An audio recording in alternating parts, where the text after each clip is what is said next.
Today I wanted to show you some of my volunteer tomato plants in comparison to the tomato plants I've grown from seeds and ones that I've bought at the farmer's market. These plants are currently about 2 feet tall off the compost pile that was here last year. The stalks are, I don't know if you can see this, but the stalks are nice and thick.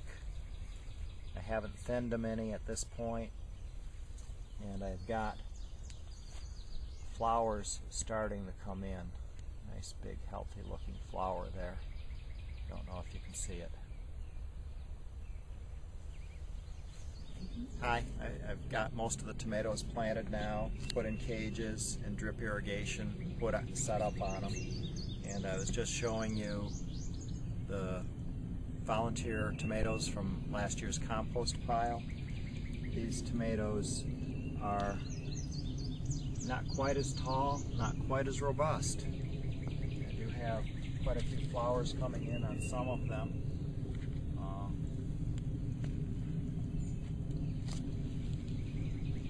Zoom in on these. This is supposedly a hillbilly, but so are these supposedly hillbillies. The leaf structure is radically different, so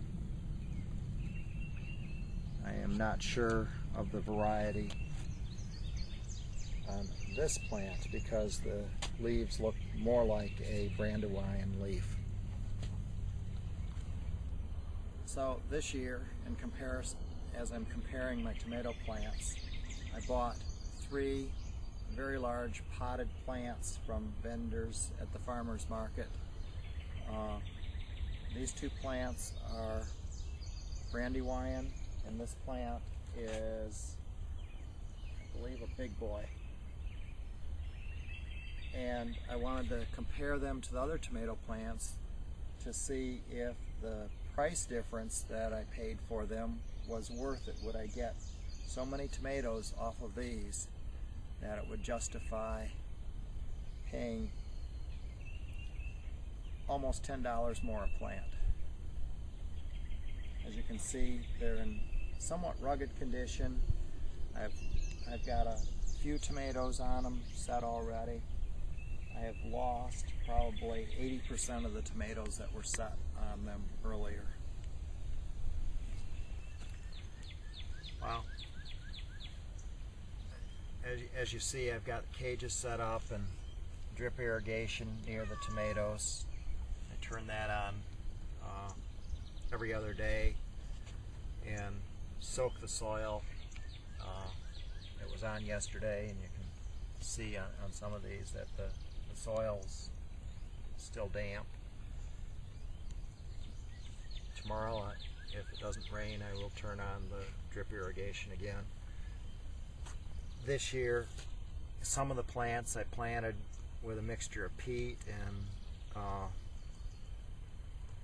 mixed into the soil, and I've just chosen to put a top dressing of like a half a cup of biochar next to about a third of the plants to see if I can see any difference in performance. I've been putting charcoal on the garden throughout the winter as what we've gotten from our wood burning stove. I have about half the wood during the spring and winter I charred so that we can put it on the garden.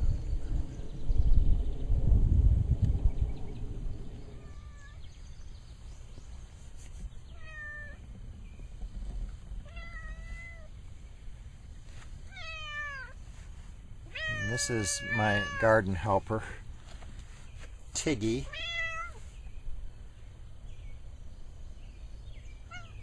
Doesn't like to be picked up.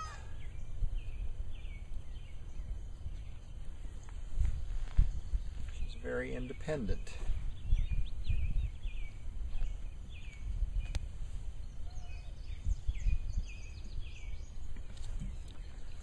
These four plants right here are called hillbilly plants, and Jane, that's the label of it. This is the plant that 2 years ago we loved so much as far as one of the tomato plants. One of the 4 varieties that were our favorites. We'll see if they're as good and tasty this year as they were 2 years ago. I couldn't find them last year.